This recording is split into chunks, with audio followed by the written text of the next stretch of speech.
You know, I really like Thomas. I like him for what he said. I like him for what he said when Jesus reported to them, I go to prepare a place for you, and you know the way. It was Thomas who said, excuse me, we don't know where you're going, so how could we possibly know the way? You know, other people were probably thinking it, but he was the one who said it out loud. When you're in a group that's thinking something, don't you appreciate the person who says out loud what we're all thinking? He says, how could we possibly know the way? What are you thinking, Jesus? And he was probably the one who enjoyed and had a worn copy of the children's book, The Emperor's No Clothes, right? And he'd be the little boy who shouted out, wait a minute, he doesn't have clothes on. Wait a minute, Jesus. We don't know where you're going, so how can we know the way? I also liked it when Jesus said, we're going to Jerusalem. He set his face for Jerusalem. They knew it was a hotbed, and that would probably lead to his martyrdom. And it was Thomas who just kind of, in Winnie the Pooh, Eeyore fashion, said, well, we might as well go with him and die with him. Now, it sounds pretty resigned, but it's also very loyal, isn't it? You know, like, okay, he said I'm dying, we might as well go with him and die. So I like the loyalty in his heart. And he's the one who, despite the testimony of his friends, colleagues, the people he had been with day and night for 3 years, the 12 for 3 years, said, unless I see for myself with my eyes, but not only that, unless I touch, put my fingers in. So even seeing wasn't good enough. So he's like from Missouri, the show me state, right? And he's not part of the society of lemmings. He's not going to go jump over a cliff because everybody else does. He is very independent. You know, I'm going to make a little pivot here, but you're going to see why. India, huge subcontinent, huge population, fascinating place. You know who the patron saint of India is? Thomas. How did that come to be? Well, Paul is the one we're most familiar with in the New Testament. He wrote so much of the New Testament, and we follow his missionary journeys. And he left and went to the West. And his big goal was to get to the capital, the heart pump of the empire. Because if you inject the gospel into the heart pump, it's going to go into all the extremities. All roads lead to Rome. Well, all roads lead from Rome, too. And he would send the gospel with that. And but we don't have a record of another apostle who went eastward. But that was Thomas. Thomas went eastward, and he was martyred in the state of Kerala at the very southern tip of India. And that's why he's thought to be the patron saint. So you have this guy, Thomas, who's in the gutter of doubt, who ends up being the patron saint of India. He goes from the skid row of doubt to making an off-the-charts confession about Jesus. You are Lord and God, but not only that, you are my Lord and my God. Nobody had ever said anything close to that heretofore. And then he goes from that to being martyred in India. How do you explain that change from what we just wrote, where he was so recalcitrant? It was because of his encounter with Jesus. A living Jesus. I don't think we get how upside down and cosmic shattering what he said was. You know, there are so many astounding things about this, what he said. First of all, the Christians changed the calendar for us. And I'm not talking about just BC and AD, but this is Judaism for thousands of years. They celebrated the Sabbath on Saturday. That was their worship day. Why are we here on Sunday? Because it's Resurrection Day. It's the first day of the resurrection kingdom. And so all of these people who for thousands of years had gone to church on Saturday are now going to church on Sunday. You might try it on like, okay, we've gone all of our lives to church on Sunday morning, and now we're going to do away with that, and we're going to meet on Monday mornings. You'd go, what? Who approved that? That's crazy. But there's something instigated that, and it had to do with Jesus coming back from the dead and recognizing him on that day. Or the Jews were so reverential about God that when they came to his name, they just abbreviated it with YHWH.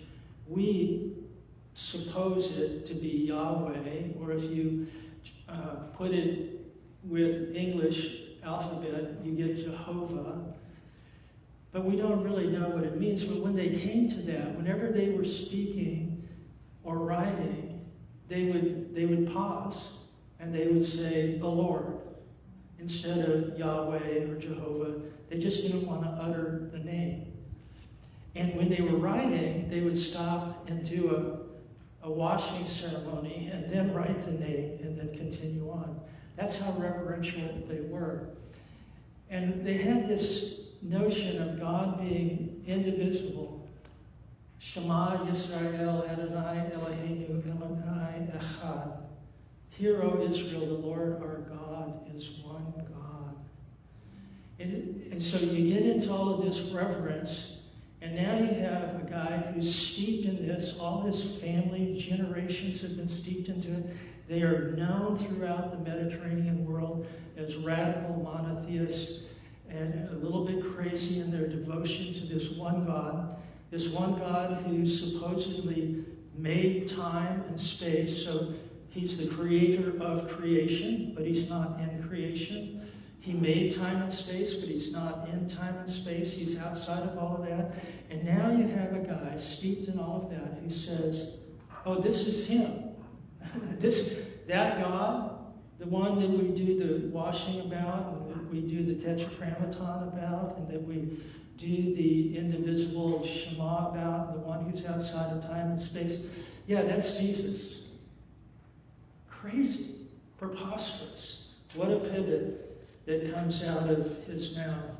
And it's not just Thomas, but the whole band of disciples. Just think of the world back then, and it became urban.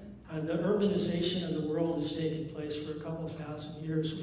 We now have hundreds of mega cities, but back then they were just growing that way. But whenever you get into a city, you have a density situation where there's more plague. It's just like, you don't want to stay in a hospital too long because you can get sick there. Because why? There's a concentration of diseases and illnesses there. Well, there's a concentration in the population of an urban area. And so there were things like the plague. But guess what? The remedy was to head for the hills and leave those infected behind to die. You know who stayed behind to nurse those who were dying? The Christians. Why did they do that? Because Christ died for them. And they knew a risen Christ. And so they were willing to stay. And in the, we know full well, just read the newspaper about the Middle East, or not even the Middle East, ethnic strife. Whether it's the Uyghurs or in Slovakia or in the Middle East proper, such strife. And the ones who, in the middle of the, even Jerusalem is a sectioned off city, right, by ethnic groups and religious groups. And it was the Christians who stood in the middle of that and said, there is no Jew or Greek, slave or free, male or female. And they did that because Jesus had embraced them. And there was a living Jesus who had embraced them.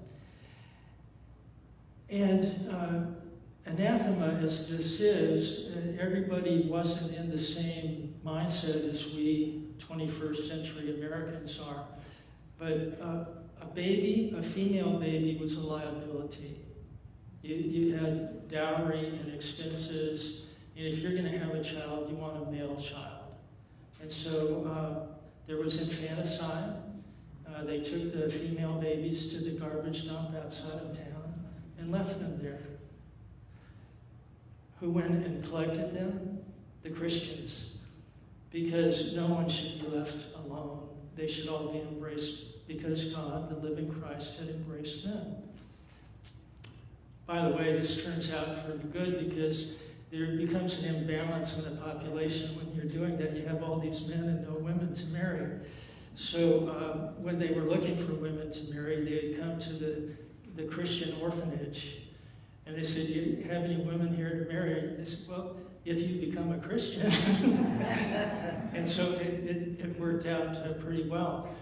And they had, when they were thrown to the lions, what did they do? They prayed for their persecutors because they had been touched by a living Jesus. So you have not only a change of Saturday to Sunday and a BC to AD, but you have this change because of what happened to Thomas, it happened to other people.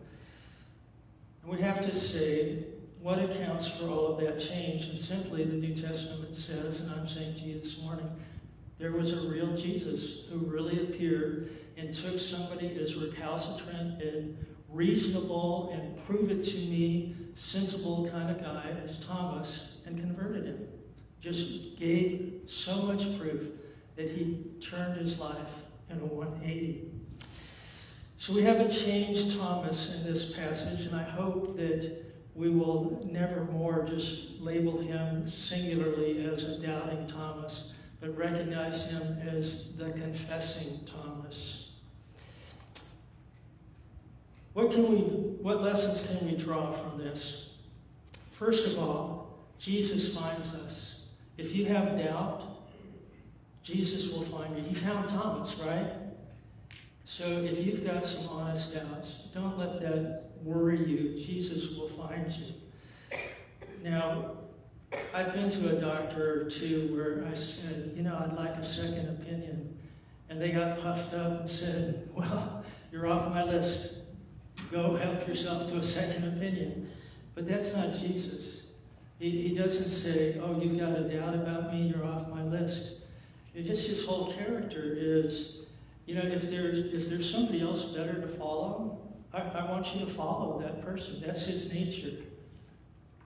So he finds people with honest doubt. Now,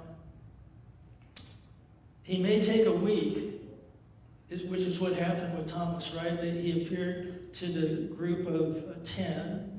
They were missing one already, and then there's Thomas who's missing. And it's a week later that he appears to the group again, this time with Thomas present. So he may take a week to find you with your honest doubts. But I think there's a purpose in that. It's so that we can stew in our own juices. So Jesus comes to Thomas and says, "So you've been disbelieving for a week. How's that working out for you? You've missed the fellowship of the other 10. You've been crushed by the news. And so how's that working out for you?" It's not unlike Jesus allowing somebody to pursue wealth as the end of their life, and then they get towards the end of their life and they realize their life is pretty empty. And he says, "Well, how did that work out for you? You can still come to me now." And there's an eagerness to come because he's stewed in his juices. So be honest with him about your doubts and know that he will find you even though it may take a week. Now I said be honest about your doubts, but I mean be honest about your honest doubts. Aldous Huxley, the writer, said, "When I went off to college, I saw all these wonderful philosophies, and you know what? I realized I wanted there to be no God because I wanted to sleep around. Don't you dare think that philosophers are objective when they look these things over. I chose my atheism as an act of sexual liberation. So some choose doubt for honest reasons and others for not so honest reasons, or for very personal reasons, selfish reasons, smokescreen reasons. I knew a woman named Mary Ann Smith, and her husband had become a Christian through the ministry of Young Life. And she so envied his faith, but she couldn't get there. She had doubts. And she really wept that she couldn't be beside her husband in this faith. But guess what? Jesus found her, and Jesus convinced her, and she became a Christian along with her husband, Merle. So Jesus will find you. The second thing we can learn about this story is say where you are doubt-wise, but don't stay where you are doubt-wise.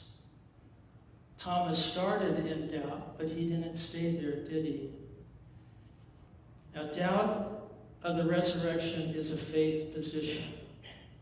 And belief in the resurrection is a faith position. It's not that one isn't and one is. They're both faith positions. One believes that something supernatural can happen, and the other one doesn't believe something supernatural can happen. But they're both faith positions. And we must move along from our doubt, and you can. I want you to know that you can. There's nothing particularly virtuous staying in doubt. If you just say, I doubt it, I'm a skeptic, I doubt it, I'm a skeptic, it doesn't make you any more virtuous, although we think it does. I used to teach a Sunday school class of 20, 30-somethings. Did a lot of weddings.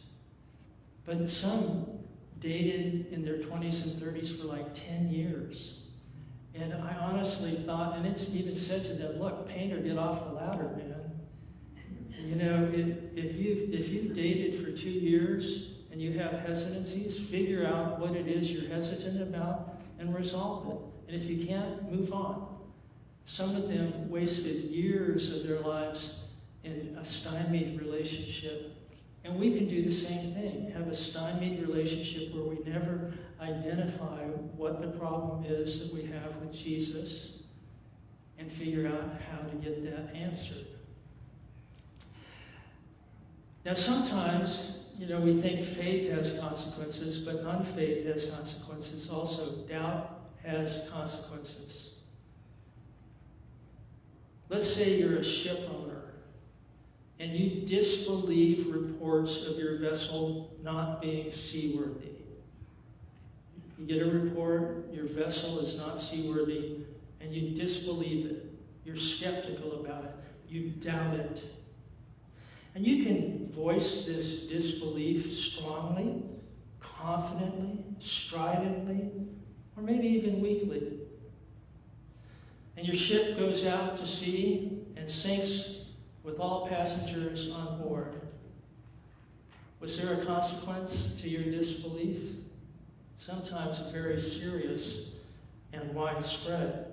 So we are morally responsible for both our beliefs and our disbeliefs. Try doubting your doubts for a change. Let's say you build a house and you lay down a row of cinder blocks, but then you doubt that they're good. They weren't up to grade. They're a little uneven. I didn't put them quite close together. The mortar wasn't just right. And befuddled by this doubt, you stop. So you have a perimeter of block, maybe 1 or 2 lines long and tall. But what if you doubted your doubts and said, well, wait a minute. I bought these from a reputable hardware store. They were certified by the Bricklayer Association. I had a guy here showing me how to do it. And I think this is just my over-perfectionism that's high at work here. And I need to doubt my doubts. And so I'm going to keep laying the block. The consequence of not doubting your doubts is that you don't build a house. And if you doubt your doubts and keep on going, then you end up building a house. See how that works? So doubt your doubts as a way of not staying where you are, doubt-wise, but moving along. I also once knew a 46-year-old, handsome, well-off bachelor. He had played for the University of Texas. He was a banker turned businessman. And woman after woman swooned at seeing him. But they didn't realize that some of us who had known him for a long time, they didn't realize he was committed to non-commitment.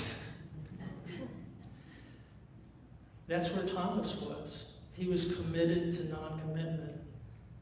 Winston Churchill said, "They are decided to be undecided, resolved to be irresolute, adamant for drift, solid for fluidity, all-powerful for impotence." So, say your doubts, but don't stay in your doubts. A third lesson is understand and believe versus see and believe. There's this odd ending, isn't it there? Where Jesus says, happy are those who believe without seeing. What does that mean? I always figured that if I had been there, if I had seen the resurrected Jesus, if I could put my fingers, like Thomas had said, into his hand and sides, that I'd be a firebrand of a disciple. I would be just so convinced. But that's not what Jesus is talking about here. He's warning against yearning to behold miracles as the basis of your faith. Miracles have a mirage-like quality. When we say we can't believe our eyes, often that's the truth. We see it and we go, I can't believe my eyes. The miracle way of having those be proofs for your faith, the problem is the goalposts keep moving. You go, I can't believe my eyes, do it again. I can't believe my eyes, do it again. So the goalpost moves and moves and moves. Jesus one day fed 5,000 men, plus women and children on top of that. You know what the next day the Pharisees said to him? Give us a sign that you're the Messiah. Like, did you not remember? Well, that was then. This is now. What's the sign? So the doubts can keep coming and coming and coming. We live in an information age, and there's just one more piece of information. Just one more piece of information. One more social media guru to tell us something. One more self-help book to read. One more. Enough. Enough. Move along from your doubt to a place of faith. And don't make it based on miracles. Make it based on the evidence that you've already been given as sufficient to have a healthy, good faith. Now, Brian read the parable of Lazarus, just a verse of it. But this is a beggar, and a rich man dies, and he goes to the lake of fire, and he's tormented, and he's hot, and he says, I just need a drip of water to cool my tongue. And then he says, oh, please go back and warn my brothers so that they don't end up here with me. And the answer that he's given is, look, they've got plenty of evidence. They've got the Bible, they've got the prophets, they've got Moses. Look, let me tell you this. Even if somebody came back from the dead, they wouldn't believe. Then Jesus comes back from the dead, and people don't believe. So there's some bottom that falls out in relying on miracles to tell us that we can't believe. Take the evidence of the New Testament. It is enough. In fact, John says, there were lots of miracles and teachings that he didn't put in the book. He was selective. Oh yes, we might like one more story, one more story, one more story. But John says he's given us enough. I haven't given you all, but I've given you enough. I have a book named sane enough. Are you sane? Sane enough. Are you sane? Sane enough. Is there enough proof? Yes, there is enough. And he says, but these that I have selected are written that you may believe that Jesus is the Messiah, the Son of God, and that by believing you may have life in his name. There's enough to believe and to have life in his name. Now, the final thing I'm thinking in conclusion is that there's a seeing of the scars and there's an understanding of the story of the scars. I was looking at a scar on my knee that I got when I was about 6 years old. You want to see it? No. But you know, you don't need to see the scar to know that I was 6 years old. A typhoon had gone through Guam, all the windows and glass of lots of buildings. And I was out walking around, traipsing around, slipped, and a piece of broken glass cut my knee. It didn't really hurt, but when I looked down and saw the blood rushing into my little white crew sock, I screamed because it was so scary. Although it didn't hurt, I just thought it did because there was so much blood. Well, that's the story. There's a story to the scar. You don't need to see the scar. You need to hear the story. Do you want to see the scar? Or do you want to hear the story of what the scars and wounds of Jesus means? You don't have to literally stick your fingers into his side and into his nail prints. You can do that and not believe. Or you can just hear the story of why he got those. For the hearing impaired, how do they say Jesus?